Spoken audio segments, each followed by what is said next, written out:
This episode is brought to you by Our Daily Bread Ministries, a global media organization that makes the life-changing wisdom of the Bible understandable and accessible to all. Visit whereyou'refrom.org for more information. That's whereyafrom.org. Welcome to the Grace Enough podcast. I am your host, Amber Cullum, and this week I sit down with Andrew and Rachel Wilson, the authors of The Life We Never Expected. They share the emotional, spiritual, and familial hardships that come along with parenting 2 special needs children and 1 neurotypical child. They talk about turning to God again and again and choosing to trust His goodness in the midst of hardships. They also share some of the gifts God has given them through parenting children with regressive autism. Our conversation is real and deep and filled with the grace of God. So consider who in your life would be encouraged by today's conversation. Maybe it's a mom with special needs children. Maybe it's a teacher. Maybe it's an aunt who wants to serve her autistic niece or nephew. Maybe it's your pastor or neighbor. Will you text or email them today's episode as an encouragement? As we begin, I want to thank my friend Whitney Weckner for introducing me to Andrew and Rachel's story. I also want to thank her for the godly example she has been in my life. Thanks, Whitney. Good morning, Andrew and Rachel. Welcome to the Grace Enough podcast. Good morning. It's great to be with you. Yeah, lovely to see you. You guys are saying good morning, We are. but it's not really morning. Tell everybody a little bit about yourselves, where you're at, your family, and what you find yourself doing. Because my kids, the first thing they said when I told them I have an early interview, and they're like, "What?" I said, "Well, because they are over," and I was telling you guys were in England, or is it Great Britain, whichever. And they're like, "Oh, we can't wait to hear their accent." Oh, that's you don't love disappoint them. I'm pretty convinced the only reason Americans listen to my preaching is because I'm doing it with my accent. People seem to think that you're making sense when So I'm Andrew Wilson. I'm a teaching pastor at King's Church in London, but we live in a town called Eastbourne, which is just on the sea. So we're about a mile or 2 from the sea, speaking to you now, and on the south coast. We have 3 children, who I'm sure Rachel will say something about as well. And we wrote a book together called The Life We Never Expected, which I think is mainly the reason why we're having this conversation. I've written about a few other things as well. And yeah, it's a joy to be with you. Awesome. Thanks so much, Rachel. Yeah, so I'm Rachel. I grew up in Eastbourne. I've stayed in the town I was born in. I'm a mum of 3 kids. So our kids now are 11. Hang on, one of our kids is 11 tomorrow, in fact. So 11, 12, and 5. So we've got Zeke, who's the oldest, Anna, who's our middle child, and Sam, who we've actually had since we wrote the book.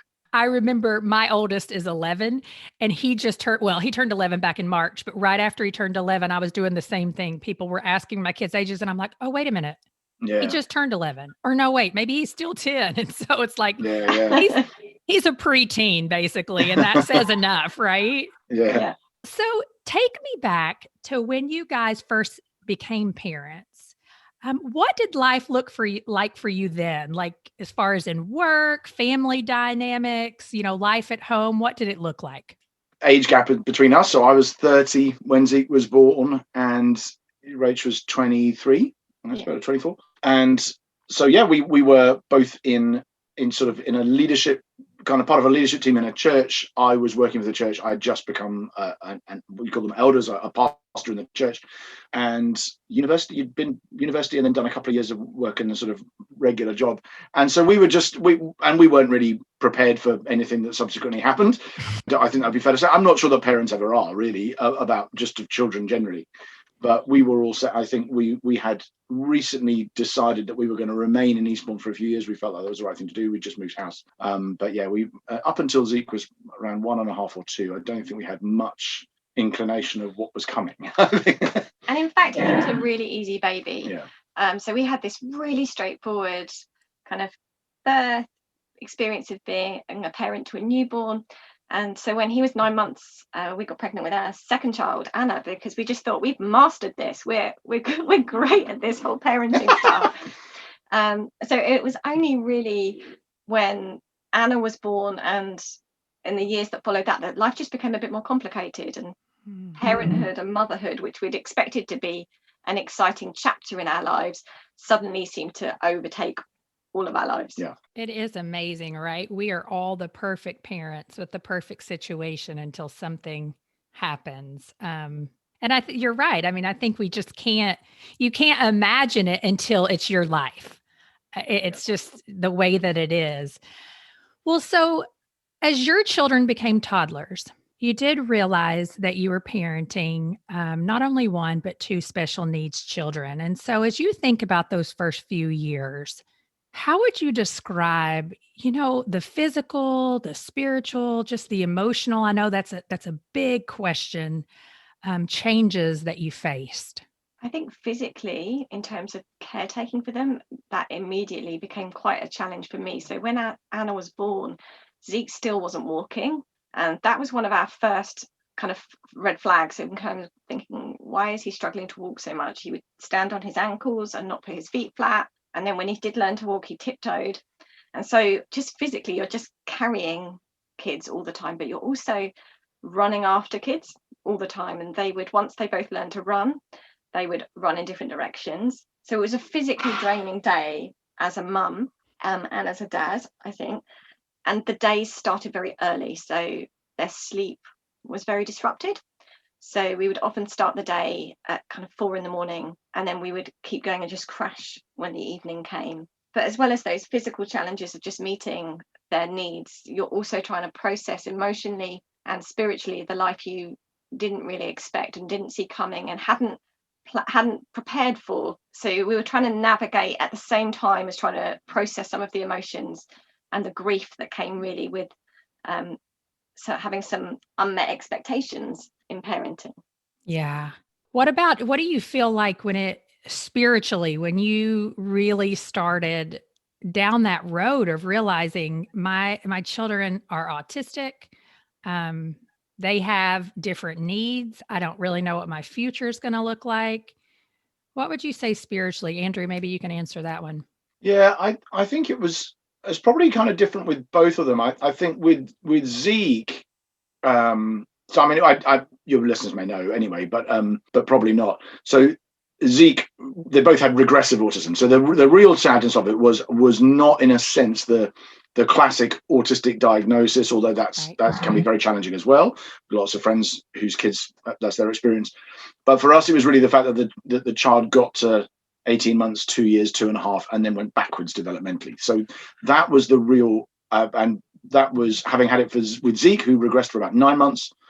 We thought, okay, we're through this, and I think probably felt like, all right, this is going to be a bit of a chat. We had that at the same time as we had Anna was sort of 6, 9, 12 months. But I think I then thought that Anna would be, quote, neurotypical, or lead a more normal kind of life as we understood it. And so for Zeke, in some ways, it was very physically tiring, but I don't think I had the spiritual or perhaps quite the same emotional, Rachel did, but I don't think I did. I then had a massive sort of emotional apocalypse implosion when Anna was diagnosed, because having had it once and then thought, now we're all good. Anna then not only regressed, but she did it much, much more so for much longer. So for twice as long, nearly 18 months. And she was just daily losing skills. So one day she could make a star with her fingers, the next day she couldn't. We've still got video of her singing a song, which she could never do now and hasn't been able to do since, really. So loads of things like that and I think that was much more like, God, how can this possibly be good? How could this ever be now, obviously, that question in some ways presents itself for all manner of different trials in life. It just happened that in our lives, or at least in my life, that was the one that prompted it. And so in some ways, I don't think I'd realized the significance of what had happened to Zeke until it was already happening to Anna. Very withdrawn and very upset and very anxious, and would burst into tears if someone laughed or cried or all sorts of things. So that was challenging, but I don't recall having the kind of God, why in the same way when Zeke was 3 as I did when Anna was 2.5, and then I realized, wow, this is happening again, and actually a lot more so. And Anna to this day is really very disabled, that she's very limited in what she can do. Okay. Runs around, plays football, chats away, like takes some exams. I mean, he's much, he's still definitely got a disability, and you can see in all sorts of ways, but he's recovered well beyond what we expected, whereas Anna is still a long way below what we had hoped at the age of 3 or 4 she would be. Yeah, I think there was a loneliness aspect with the second diagnosis. So with the first diagnosis, we had friends who had one kid with special needs, and so we felt like we had people to copy and to learn from. Whereas I think when Anna was diagnosed, we didn't know anyone who had 2 kids with special needs, and at that point we didn't think we'd be able to cope with having more children either. So there was a real loneliness in those few years of walking through a different family experience to what we'd expected. Yeah, well, and it brings me to want to ask the question too. You guys did end up having a third child who is neurotypical. Am I correct in that assumption? That's right. But I just want to ask you, Rachel, what was that thought process like in that experience when now you are pregnant again? Like, were there a lot of fears involved with that? Was that a planned pregnancy? Because I personally know that as a mom, it would be hard for me to not be afraid that this is going to happen again.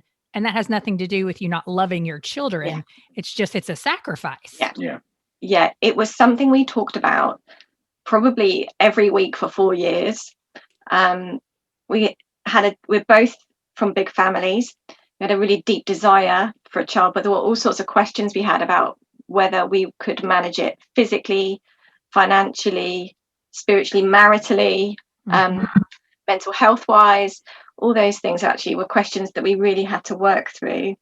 And I think we reached a real place of faith before trying for a third baby. He was very much a planned pregnancy, that we reached a point of faith where we said, God, we believe you're going to bless us no matter what, and we know you're going to go through this with us, and we've got faith for whatever happens next. Having said that, coming to that place of faith before you have a pregnancy, it was really challenging, particularly once he was born. He was late to hit all of his milestones, so we were really in a position, we were praying a lot. And having meltdowns on the sofa. An evening where we're like, it's all happening. We're both in tears. It's all happening again. It was just, traumatic. To some extent, you do work through trauma only a few years later. God's been incredibly kind to us with really unexpected blessings, not just with Sam not having to go through some of the challenges that the other 2 had to overcome in their early years, but also in the relationship between our boys was something we never could have anticipated. They have a really close bond, and although the age gap is kind of 7.5 years, it feels much less than that, and they are really good friends. And so there's all these wonderful unexpected blessings.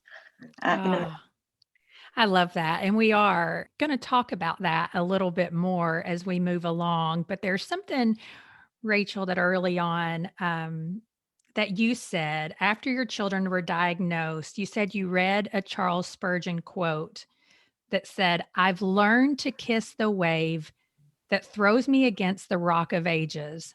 And you said, "I remember thinking I'll never get to where I can kiss that wave."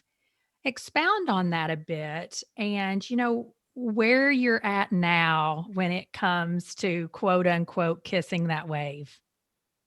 Yeah, I remember being quite cross when I first saw that quote, thinking, not like Andrew said earlier, it wasn't about autism, it was specifically about regression, that I just could not see the goodness of God in it.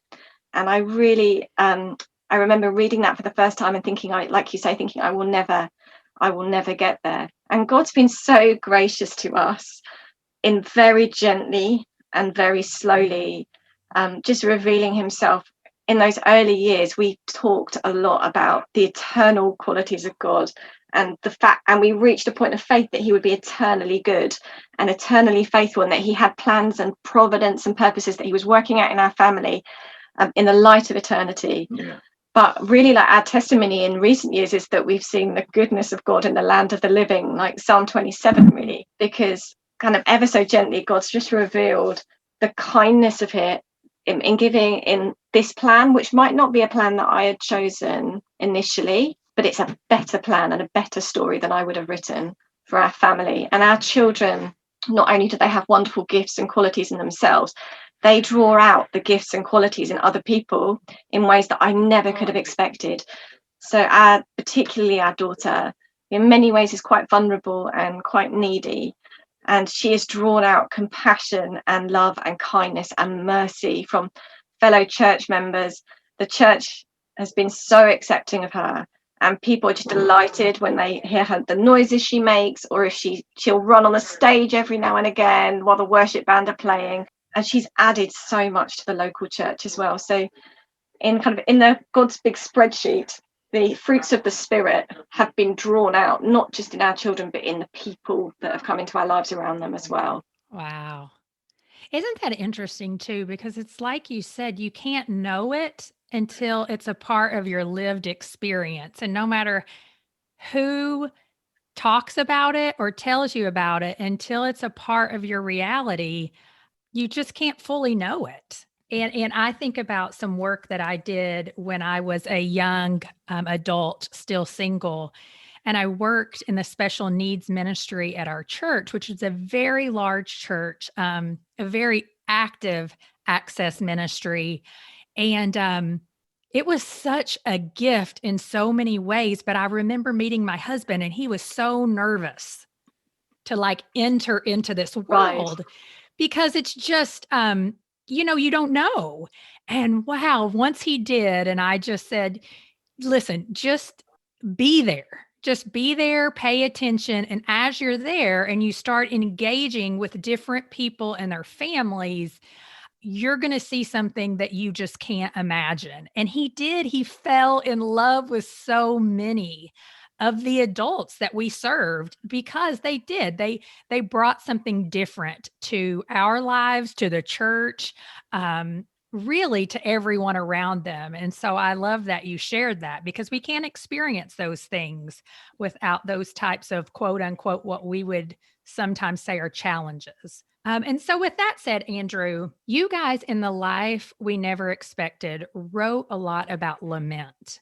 And it's interesting to think about now, because I feel like people are talking a little bit more about it. But when you wrote this book, I mean, it was people just didn't know how to grieve and lament. And we're always, as Christians, trying to rush through it and missing the point sometimes. And so tell me what that period was like for you. And what do you mean by lament when we think about it from, a biblical perspective, your family dynamics, and so on? Yeah. So my emotional reactions were not very healthy on this. I think we're very differently wired. Rach would take a little installment of sadness every day for 50 years, and I would get it in 10 minutes or an hour, and I had several of those sort of just like meltdowns, and that's just partly personality and some of it's immaturity. And so in terms of processing the emotion of it, get hit with a very intense bit, and then often by the next day or even later that same day might be, okay, we're going to get through this sort of thing. I think lament, though, is as a practice is almost independent of which end of the spectrum you're on personality. I think lament is the act of bringing those emotions to God in prayer and expressing them to him in a way that pours out the emotion you have, but does it by doing it to him, and often using specific scriptures to do that, because scripture's full of them, and far more than our modern song lists or whatever would be. Very rich, packed with laments, and then using that sort of language and those sorts of idioms and images to be able to lay before God what, Habakkuk calls it my complaint. This is what I'm bummed about this. I want to come and say, what is happening here? Yeah. And in a sense, is doing that, but in doing it, you're performing an act of faith, because you're saying, God, I'm going to bring this to you. I'm not going to put it on Facebook. I'm not going to just process it, which is not to say that you can't say that something bad's happened on Facebook, but that's not the primary place where I'm going to try and get this dialogue with somebody who understands. I'm not going to look primarily to my friendship circle or my social media world or whatever. I'm going to come to my Father and I'm going to tell him what's gone wrong. And so I think lament in that sense can be practiced by somebody who has a little bit of sadness every day echoing through, somebody who has a huge apocalyptic response, anywhere in between, because it's a decision to really to take it in prayer. And I think to, in some ways, to take even the structure of the Lord's Prayer, and to come and say, Lord, I ask that your name will be made. I want your kingdom to come. I want your will to be done. But this isn't that at the moment. So please, God, that's a more sort of positive prayer to pray. But I think sometimes lament is much more basic than that. It's simply, God, I don't understand. This is horrible. I hate this has happened to her and to me. If I'm honest, some of it's selfish, but some of it's just like, why?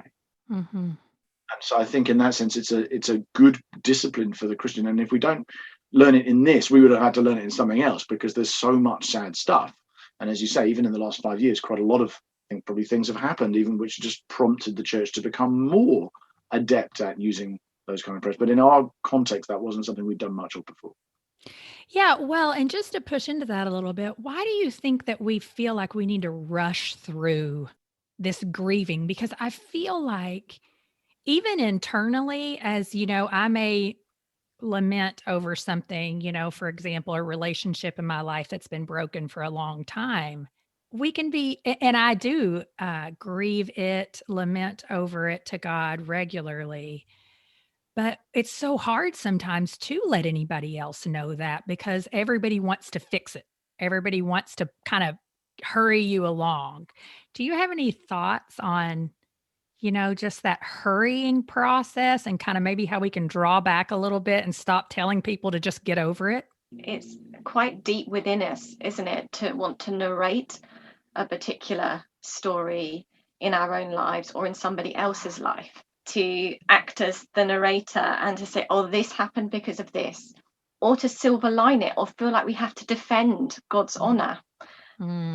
And say, oh, it's okay because of this, or if this hadn't happened, this never would have happened.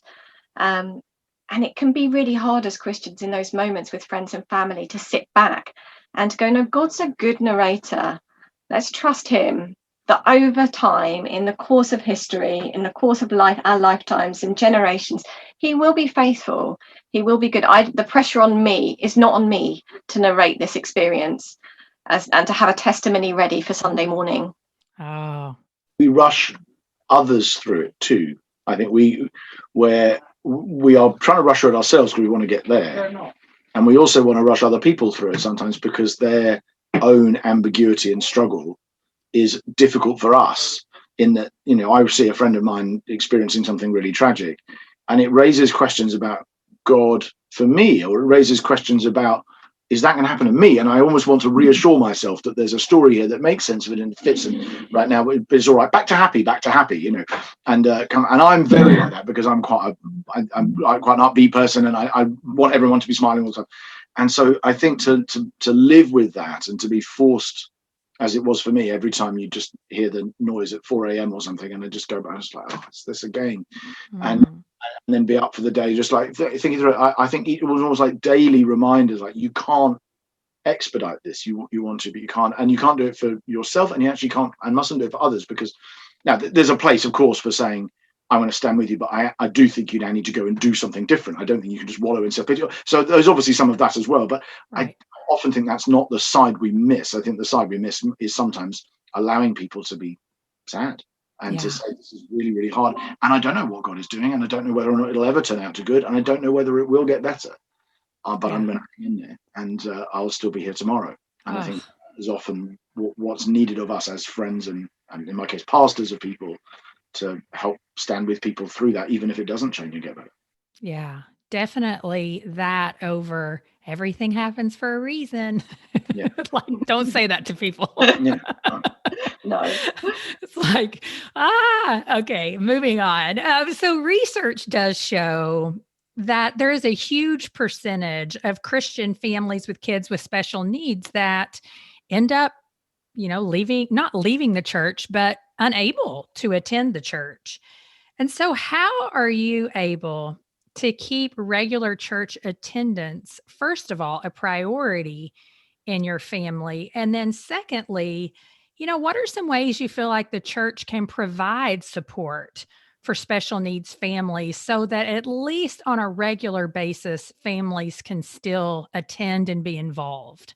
Well, it's interesting. You mentioned about being part of a ministry in a large church, and that's fantastic when that works. That's something that's quite new to our church. We're probably a middle-sized church here in Eastbourne, but we hadn't had a special needs ministry. And for our son, that was 2 or 3 years ago. That starting up was really helpful because there was some structure and it wasn't complicated. It was very catered around the children that were there. It didn't have all the kind of bells and whistles, but it allowed him to access kids' work, which then allowed me to access church as well. And I think I talked to you about Anna running on the stage. So worship times could be quite stressful. And I hugely appreciated people's warm welcome to her. So I think having a warm welcome to worship services being disrupted, like with crying babies or anything else, is fantastic. For Anna, actually, though, the church ministry wasn't the right fit in that she's now quite big and she can open any door and run. What was a complete game changer for us was one person in the church becoming a one-to-one and committing to do it every single week. We tried to have a rota system and that didn't work because of the lack of consistency and routine for her. We have 2 services, so she would go to one service for herself and then the next service would help her. Yeah, so she's actually a trained occupational therapist as well. But more than that, actually, it wasn't really about that. It was just that she really loved Anna and she had a really good connection with her. And our church life would not work without this woman. She's someone who's really integral to our family now, not just to our church life. Which we haven't been to church in person as a family for 14 or 15 months, but we've still been seeing Jen every Sunday morning at the time we would normally see her at church with Anna, because that's just worked so well. I think we're about to enter a new season in terms of navigating special needs ministry, because here in the UK, lockdown rules are still quite strict. And so we have our next phase is how do we get Anna back into church? We've just been able to do that a little bit with the boys, but getting her back in with social distancing, any parent listening with a special needs child and 2-meter rule will know that is hard to navigate. So that's going to be our next challenge, I think, this coming summer. Yeah. Well, and so maybe one of the things too with a smaller church is just really beginning to pray for a couple of those people to rise up that have that one-on-one connection, because that's the thing. I mean, that I noticed in a smaller church, it can almost be harder because it's harder to have, like, oh, this classroom is just for someone who maybe does have a special needs child or adult child, because you don't have as many volunteers to go around. And so trying to navigate that can be even a little bit more challenging. Yeah, and I think often church leaders can feel the pressure to create a one-size-fits-all system. And we've really appreciated sometimes just individual church members recognizing the gifts and qualities in our kids, building a connection with them. That's been what's really helped. And I think sometimes you can overcomplicate it with special needs ministry. You're looking at the person who's standing right in front of you. That's whose needs you're trying to meet, rather than trying to meet every single person who might potentially walk through the door. You can be, as time goes on, at least in a church our size. Yeah, that's a good point. Like, we don't have to plan for what's going to happen for the next 2 years, but let's do what we need to do right now for what's in front of us. Yeah. Well, so this is for really either one of you or both. Special needs parenting, it is a full-time job. Some of these questions, like I told you before, came from one of my dear friends, Whitney, who has special needs children. She just has a lot of children, so they're always navigating that. And you guys have kind of talked about this in your church, but finding a babysitter, a caregiver, that can be impossible sometimes in seasons. And so, how have you guys navigated through just trying to keep your marriage healthy, dating one another, some boundaries, even with pouring into your neurotypical child? Do you have maybe some words that you would share with us about that, or, just any tips really? Yeah, I think what I would love to say is that we had reached a solution in terms of childcare that was going to stay the same. Whereas I find that we find something that works, we find someone that works, and it will work for maybe if we're lucky 2 years. It tends to be a lot of our childcare is done by student nurses or people who are at university, and then they graduate, and so you then have to start again afresh with somebody new.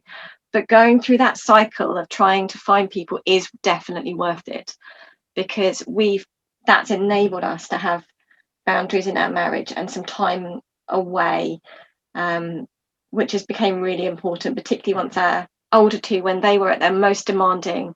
My parents lived nearby and kindly stepped in and gave us 2 nights away a year, and that helped. But we've also needed more regular time together than that, and so that's been dependent upon finding often not one person, but we've had to find 2 people who will work together, because Anna needs one-to-one, and then now we can get by with the boys having one other person, but those 2 people obviously need to be working together all the time. So it's a lot of time just on the calendar app on my phone trying to fill just doing administration. It's an administrative challenge, isn't it? That's for at the moment. That's the and I think it varies, because we probably had times when it might have been primarily a financial challenge, and sometimes it's a recruitment challenge, and sometimes it's just a logistical faff. Lots of time, all of which falls on Rachel rather than on me, by the way. So I just sort of breeze over. Oh, who's looking after them today? But but I do think, and most people probably don't need persuading to do this, but I do think that committing, saying this is our long-term health as a family is dependent on some measure of time without these guys dominating our day. As I said, that was, as Rose said, that was, we did 2 nights away once a year for several years when it was at its most, and that was all it was. Obviously, we had a lot of time together in the evenings when the children were asleep, but that was the only time we had like that. But it made an enormous amount of difference, and we still do it, even though in some ways it's less pressing and urgent, because our marriage will not do well, and our kids in the end won't do well if we don't make a priority of it. But it has been, and often it doesn't last 2 years. Most of it doesn't last 2 years, does it? People are around, something works for 9 months, 12 months. We had somebody live with us for 2 years, with us for a year. That was the solution for a while. There's all sorts of things we've done. Sometimes we now divide in rules, split them in 3. You have this one, you have this one. We've done all kinds of things to try and make it work, and they've generally worked for a season, and then we've had to reinvent things, and I'm sure that'll happen again. And I think you mentioned about neurotypical child. We're really aware this is something we are going to have to learn, and we need wisdom from other people on this as well. It was interesting. A friend of mine has a son with Down syndrome. He's about 25 now. He's the youngest of 4 children, and when he was born, she was told by a charity, your other 3 kids are going to be absolutely fine. You need to put all of your focus onto this son. He's going to need all of your focus. And they decided to reject that advice, and that wasn't the right way forward. And I've just found that really helpful as well. We cannot do that. There are situations in which Anna's needs in particular are likely to dominate, and to some extent we need to compensate for that as well by pouring into our sons with their differing needs as well. Well, and Rachel, I would ask you too, because I know, just being the mom of 3 kids, in all very fortunate that they are neurotypical. I mean, the administrative task of that gets overwhelming, even, because no matter, we're still trying to schedule, like, this person's doing this, and what are all the things? How do you find time to recharge and just say, okay, I know I need to make all these things a priority, so I've got to make sure that I get all of this scheduled for their childcare, so on and so forth. But I personally, need to take time to spend with the Lord and just to recharge myself. Have you found making that a priority really valuable as well? It is something that I think I became really dependent upon those short times with God when things were really difficult. So it's something that came into play with, like, even lunchtime naps. I tried to make it the first thing that I did, which is such a sacrifice, because if they do sleep in the day, then there's 20 different things that you should be doing with that time, right, if they're sleeping in the day. So I really tried to make just reading my Bible or worshipping often, or reading a psalm. I found it hard to focus because I was tired. But I tried to make that routine work. It has got easier since they've started school. I'm really fortunate. I've only just re-entered doing some paid work, but I'm fortunate to have been able to have the time they've been at school to have a bit more control over my day, and to often leave the house. So it doesn't really work for me often to be at home and to read my Bible. So that's been something that's frequently happened in a coffee shop or somewhere where I can't see the carnage around me. That's right. Sometimes you just got to get out, right? It's easy in your situation for lies, and I mean for any parents, to really sneak into our hearts. And so when you're parenting special needs kids, what are some of the gospel truths that you find helpful to remind yourself of most often when you enter a little bit of that, oh, I'm just, I don't want to deal with this anymore, or everybody else's life is easier, or, whatever those lies are that we can speak over ourselves no matter our situation, but that's very typical to the appearance of special needs children? So two that spring to mind for me are, I call them grace and eschatology. So I think with grace, the idea that basically I've got more than I deserve, not less than I deserve. That effectively thankfulness as the opposite of entitlement, really. That if what you think you have is up here and what you think you deserve is down here, then that gap is called thankfulness. But if what you think you have is that down here, and then what you actually have, or what you think you deserve is up here, then that gap is entitlement, grumbling, complaints, and so on. And I think what happens with any kind of challenge in life, in our case, it's special needs kids, is that your view of what you're tempted to believe that you deserve better than you've got, aren't you? And it is fundamentally anti-grace mindset. It's fun, but you're inclined to think I deserve what my friends have. And we were just saying the other night, of course. Now our kids are 12, 11, and 5. All of our friends have had, one of them, it was a cancer challenge. One of them, it might be more, marriage challenge, or a family challenge, or a parent dying, or also everybody goes through it. It just happens in our case that what the enemy does is at that point to go, right, you need to exaggerate how much you deserve and minimize what you have. And the gospel of grace is effectively trying to force you to go, no, I don't deserve anything. And actually look how much I've been given. So I think that's one.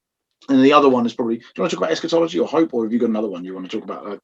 I think for me, when you were mentioning lies that's come around to your head, I think for me, particularly with the children, Anna's had repeated regressions over the last few years, and it can feel like you're walking in circles, and this is pointless, and we're just back to the beginning again. And I've found it really helpful. I think Romans 5, it talks about suffering producing endurance, and an endurance character, and character hope, and hope does not put us to shame.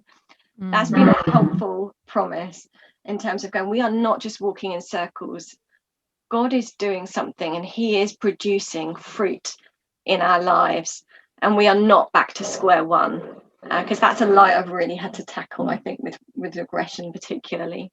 Well, tell me, when we just going back to how Sam and his brother, their relationship, how it's developed, and I love that they have a special bond. It's interesting because my two boys, I have boy, girl, boy as well, and they're 5.5 years apart. And once I brought my oldest son into a hybrid model school where he goes to school 2 days a week, but then he's homeschooled 3 days a week. It was amazing to me to watch those two develop a relationship that I don't think they would have ever had all three of my kids been in normal school, because they just don't see each other. The gap is so big. So I love to hear that your boys have this special relationship too. But how does Sam do with his siblings? Because as Whitney had said, they all love one another, but sometimes it is really exhausting to be the neurotypical kid with, the brothers and the sisters that are just so needy. And so what have you guys found just in their relationships, and how you teach him to really deal with that and embrace it? I don't think Sam knows yet that Zeke has special needs. I'm not really sure, or whether he's very aware of Anna. Anna's very obvious. He's been treating Anna like his little sister since he was about 2 or 3. Yeah. So he would go back, even when he was really quite little, he'd be going, Anna, don't run in the road, or Mum, you need to get Anna. So and in fact, I think has he actually used the phrase, my little sister, once or twice? Well, if he draws a picture of the family, it's interesting. He puts himself as the middle child, but he does have this tight bond with Zeke. But do you think he knows? I mean, I think he's picking up on it, because Zeke actually said to me the other day, we were out on a dog walk, and he said, Zeke's a flapper and Anna's a runner, but what am I? And it was too deep a philosophical question for me to deal with well in the moment. Yeah. How old is he again? He's 5, but yeah, been so kind to him, I think, in giving him a very resilient personality. But it is tiring, and I can see that he is going to need respite, just like we need respite at some point. We're going to need a pattern of that for him as well. Even things like Anna really seeks him out, but she says the same thing over and over. So she'll say, tickle, tickle, and as soon as he's tickled her, tickle, tickle, tickle, and he'll say, oh mum, I've tickled her, I can't do it anymore. So I think expecting him to get tired as well as us to get tired is fair and important. It's something we're going to have to adapt to as time goes on. Yes, in some ways, I don't think your question has an answer yet for Zeke, because I don't think he's that aware of it. But I'd forgotten about that comment. That's interesting. But with Anna, he's been very aware of it for a while. And I think we just need to give him the space like we need to give ourselves. Yeah, right. And I mean, gosh, it just requires exponentially more intention, I feel like, when you're the parents of special needs, to what does this one need? How can I provide that? It's the emotional health of every person that matters. And so, Rachel, that does end up falling a lot more on you to make that plan. But well, as we begin to close out here, what are some of the greatest joys and gifts? You started out at the beginning just saying a little bit about the church and how it's really brought out the fruits of the Spirit in not just you guys, but in so many people in your congregation. But what are some of the other greatest joys and gifts that you have received that you think you would have missed out on if you weren't the parents of children with regressive autism? I think the points of connection that you get, which you often have to work much harder for with kids with special needs. Sometimes I would set out to do an activity that I felt would be a bonding activity, things like baking together or going to this club or going to this place and eating cake together or something. And I just realized a friend of mine really helped me with giving the image of a tennis match, where she was saying almost every time you're initiating, it feels like you're serving the ball into a part of the court where they're not there. And you them initiate and to enter their world rather than demanding that they enter yours all the time. And I found that one of the greatest joys of having kids with special needs is that you really do have to enter their world. But if you do that, and if you take the time, and if you put in the hours, you get these beautiful moments of connection, of eye contact on the trampoline, or of doing something totally ridiculous. So Anna absolutely loves face dipping. She likes to put her face in water. So if you're willing to sit in the garden and put your face in a bowl of water, and then for her to put her face in a bowl of water, you suddenly have this wonderful, and it's like the tennis game gets going. You have that attachment. And to me, those moments are so special and so valuable and something to celebrate. Wow. And like we're sharing, we're in sync, we're doing a dance together. That's what you want parenting to be all the time. But it's so much more. It's something I really treasure. Oh, I love that. Well, lastly, guys, you wrote The Life We Never Expected, and you wrote it in the middle of parenting young kids. And so I want people to know about that resource because, as I'd said to you, my friend Whitney gifts it over and over again as soon as she gets the call that one of her friends has a child who has been diagnosed with some type of special need. And so tell us as we close out, why did you write that book? I think we felt like it's the sort of book that we would have liked to have come across when we were going through it, and there wasn't one, which I think was partly because we felt like there's not very many things like this that are written for people at that age, that often people will write about these things when they're 40s, 50s, 60s looking back. And so we wanted to write about it when it was still very raw. And I think because I'd written before, so I think it felt like one of the was actually suggested to us by an editor of ours who just sort of said, I wonder if you should write about it. And we went, no, nobody wants to read that. And then about a year or two later went, you know what, maybe this could. So I think there was that. And I think that probably the very act of writing it forces you to think, you're actually speaking to yourself in part, because you're going, how would I tell someone else? If I was having a conversation with me, what would I tell me that they ought to do or think, or ways of holding on to God in the midst of this. And I think the process of doing that was probably both, it's a bit therapeutic in places, but I actually don't think that was the main benefit. I think the main benefit was that it actually made you wrestle a bit with what sorts of things you think you should know and how you should respond. And in doing that, I think I actually put things in place in my life as a result of writing the book that I might not have if I hadn't written it, even though they were sort of vaguely there. It makes you sort of think carefully about things and write them down. That was a big part of the reason. Because of the challenges that we've been talking about of being a special needs parent and keeping up with friends, let alone going to church and being part of a community group, all those things become really challenging. And I think our biggest desire for the book would be that it would make and help special needs parents to cling to Jesus and to the hope a little tighter, that he's with them in the storm, he's in the boat, he's with them, and that he's faithful and good and kind in the middle of parenting children with special needs. Well, thank you so much, Andrew and Rachel, for joining me today. I really appreciate you taking the time and also for your writing. Oh, you're very welcome. Oh, it's been great to be with you. Thank you so much.